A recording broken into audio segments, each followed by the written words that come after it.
Welcome back into the GSMC Sports Podcast. We're getting into our third segment of the day where we will be talking some NFL.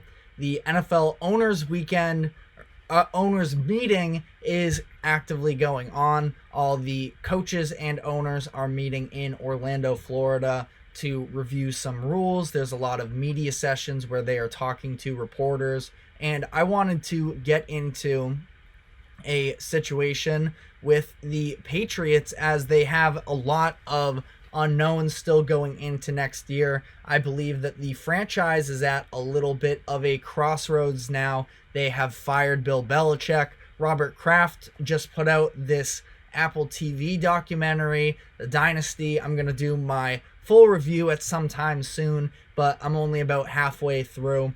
The perception of it is very negative on Bill Belichick, sort of paints him as the villain more so than actually propping up the accomplishments.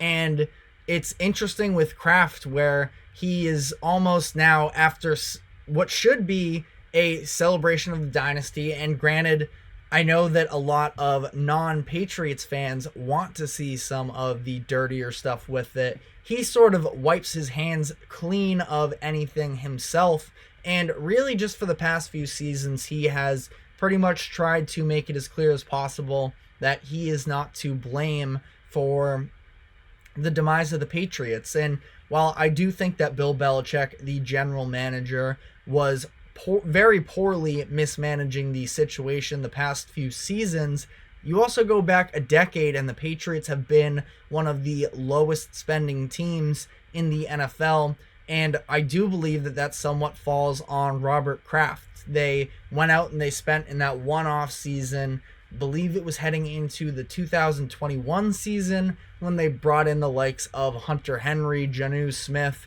and others that was supposed to really rejuvenate them, and it has not been the case since then. And I feel like the franchise now, they hit lows last season with how poorly executed they were, with Bill Belichick going out in a very, not to him specifically, but overall, the game versus the Jets in Week 18 was pathetic for both franchises, and Belichick loses that streak that had gone on for seasons in terms of consecutive wins against the Jets, and they flamed out. But now they bring in Jerod Mayo as their next head coach, and he has sort of gone back and forth with the media in terms of certain things. I feel like when he first got there, he was really excited to show that he's going to be more open with the media, as opposed to Belichick, who was, of course, closed off. But he hasn't been super clear, which isn't a bad thing necessarily, because it would be foolish to fully show your hand. But specifically around the quarterback position, it is interesting where we have seen them at times, or we've seen Mayo specifically answering questions at time, saying we're looking for a premier position with the number 3 overall spot, which was sort of insinuating that it was going to be a quarterback. That was very soon after he was announced as the next head coach. Now he's sort of bounced back and forth. He gave a quote earlier this weekend saying, honestly, look, he could, in reference to Jacoby Brissett, he said he could absolutely be our starter next year. We're not dead set at taking a quarterback at number 3, but we do feel good having a guy like Jacoby ready to go, which I don't fully disagree with. That I do feel like Jacoby Brissett could be a solid option as a bridge guy. Is it going to be exciting? Not necessarily, but I do feel like he's almost been a little bit... Now, when I say underrated for a quarterback, obviously keep in mind that there are only 32 starting quarterbacks in the NFL. You can be underrated and you can still not be a starting quarterback. I feel like Brissett sort of falls into that category somewhat, where he won't lose you games, and especially when you have a defense as good as the Patriots were last season, that they can sort of just rely on him to not make the mistakes. And the quarterback play that they got last year was Mac Jones and Bailey Zappi hurting the defense from winning games. Brissett is going to be an improvement from that, but is that enough to necessarily excite the fan base? And he also sort of spoke on that during this weekend, where he gave a quote in response to a question about the frustrated Patriots fans, saying, "We're trying to build this the right way." Went on to say, "I would just ask Patriots fans for patience. Just sit back and let us do our jobs moving forward." I have talked about this with other teams in the NFL as well, such as the Cowboys. I don't agree in making panic free agent moves or anything along those lines, because of some of the contracts you dish out end up being bad contracts moving forward. But the Patriots have really added just about nothing. They added Taki to the linebacker group, which is fine, but ultimately it was more so just retaining the guys that they already have on their roster, that I do agree that these are the players that they should have looked to keep. But again, nothing that necessarily excites the fan base for however important you believe that that is. But he also said the Patriots are in the trade market for a wide receiver. Maybe that includes T. Higgins. Maybe it's someone else. That is still to be sought out. Justin Jefferson would be an incredible pickup. I would imagine that it would cost way more than the Patriots, who are still far from contention, would be willing to pay in this situation. But I believe with the number 3 overall pick, specifically, I would love to see them go with Drake May. Jaden Daniels, I've sort of alluded to this. I could talk myself into Jaden Daniels if they drafted him, because he is very exciting play style wise and would be something that the Patriots haven't had pretty much ever in terms of the specific skill set at the quarterback position. But I do sort of have some red flags with Jaden Daniels, and I feel like Drake May would be a great fit for the Patriots. I also feel like a lot of people, their biggest concern with him is some inconsistencies. Now, I also felt like the situation there at UNC wasn't tremendous, but I would also be happy with the Patriots going and drafting a quarterback. I don't feel the need to rush him in behind a bad offensive line and with some subpar receiver options if that's the route they wanted to go. I personally believe that it's typically more valuable to get the hands-on experience than anything else. But if you look at the way that the Patriots had just demolished the confidence and ability of Mac Jones through his first 3 seasons, I definitely think that there is some hesitation for just saying, getting him on the field is the most important thing. It is very important experience, but at the same time, they are going to need to actually put a roster around him that is going to be successful. And you can't really afford fumbling a quarterback prospect as bad as they did with Mac Jones, because I will stand behind the fact that he wasn't a total disaster during his rookie season. He was a Pro Bowler. They did win 10 games and make the playoffs. Now, it obviously doesn't fully come down to Mac Jones in this scenario, but I also think that it is really difficult to imagine with all the holes. Again, that offensive line was just dreadful last season, and we saw Mac Jones seeing ghosts on the field where the second he sensed any sort of pressure, he panicked and would make bad throws, would make bad decisions, all of the above. So really difficult to weigh the options here. Kirito, I will address your Warriors comment any moment, but it is interesting talking about that. So I'll get to that just after wrapping up thoughts here on the Patriots and what they should be doing here.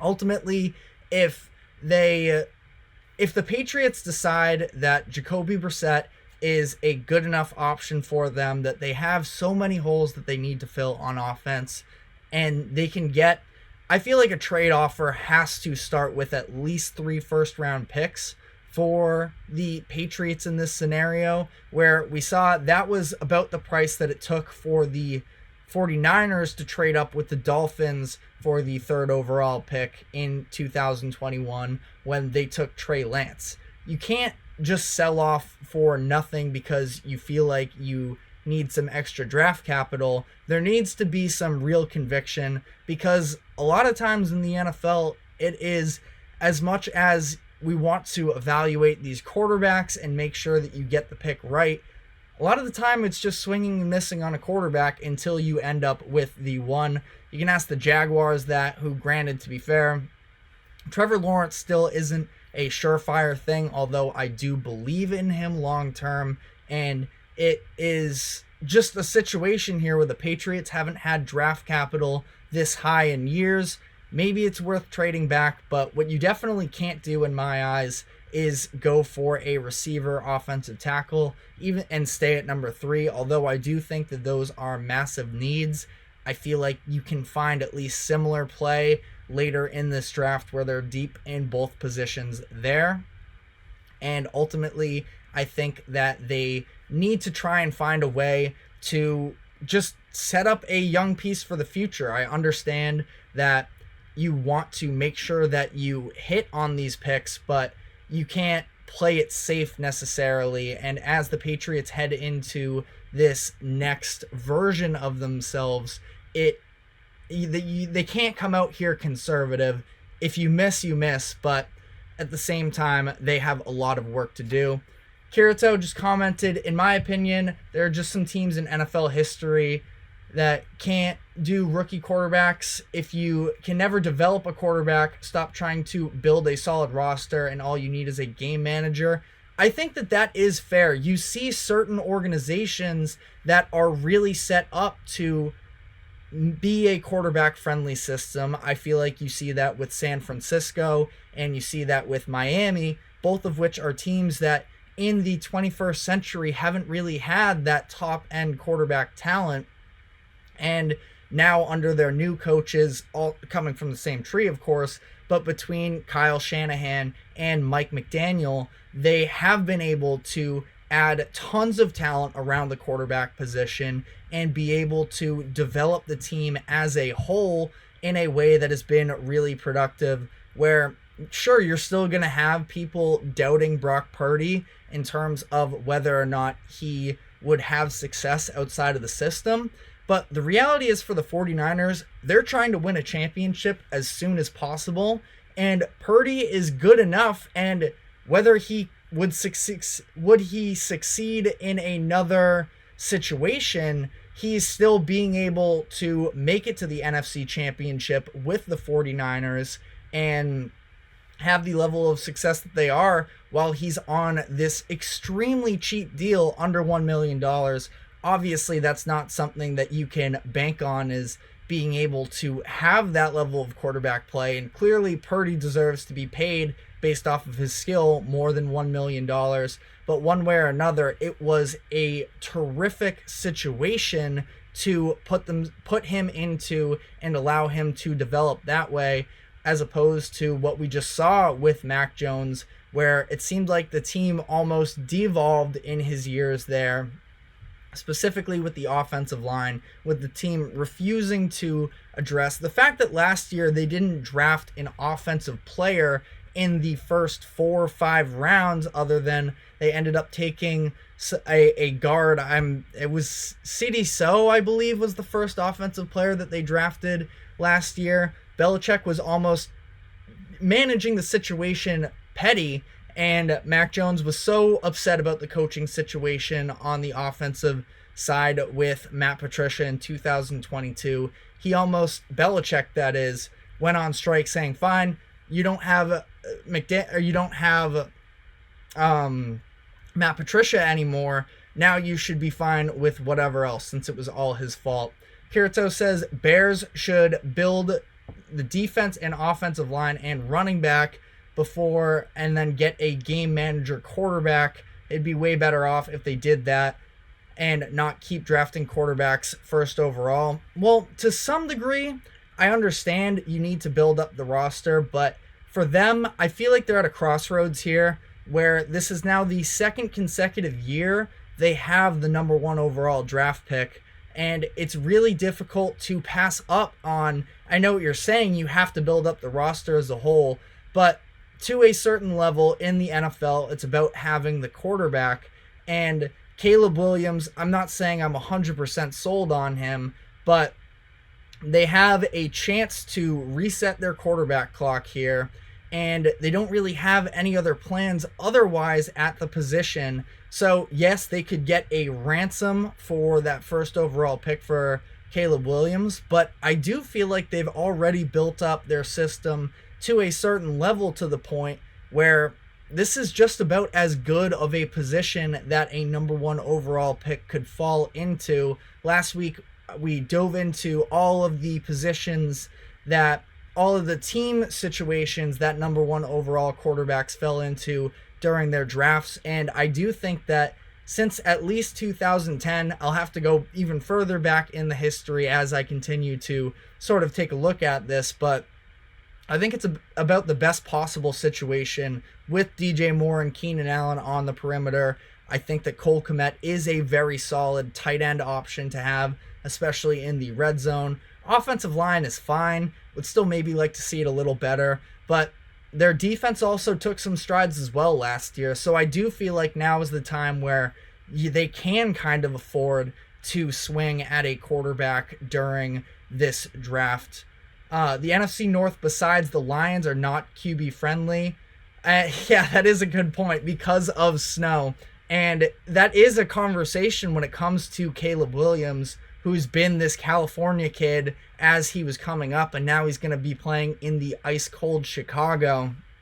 It is a real factor, and it's something that ultimately, if he fails because of that, then I think that it means the evaluation of him was wrong, because ultimately every quarterback is going to have to play in a cold environment. We saw last year with Tua Tagovailoa go into Kansas City, freezing cold in that one, and he struggled to perform. Now, the Dolphins, I don't think they ever really stood a chance against the Chiefs the way that they had as many injuries as they did on the defensive side of the ball. The Chiefs' defense was as elite as they were, so maybe it's an unfair situation here, but you can't be scared necessarily to draft a quarterback because of the cold weather. It's something that you can absolutely consider, but eventually Caleb Williams, whether it's with the Bears or any other franchise in the league, is going to have to play in a cold environment. And you're right, as you say, Josh Allen, he went to Wyoming and he was a little more accustomed to playing in cold weather at the time, and it absolutely has helped them coming into a situation in Buffalo where we know how cold it gets there. But it's hard to sort of navigate all of that because, again, maybe Caleb Williams coming up in the NFL with a little bit more of that cold weather, he can become more acclimated. If not, is he ever going to be able to play in the cold? And you can limit the number of cold games that you play if you were to stay in California. But ultimately, I think you can only run away from the weather for so long, which makes it an interesting conversation. But we're going to be taking our final break of the show. When we come back, we're going to be sticking with the NFL and getting into some of the rule changes that has taken place during the NFL owners' meetings. So stick with us, and we will be right back.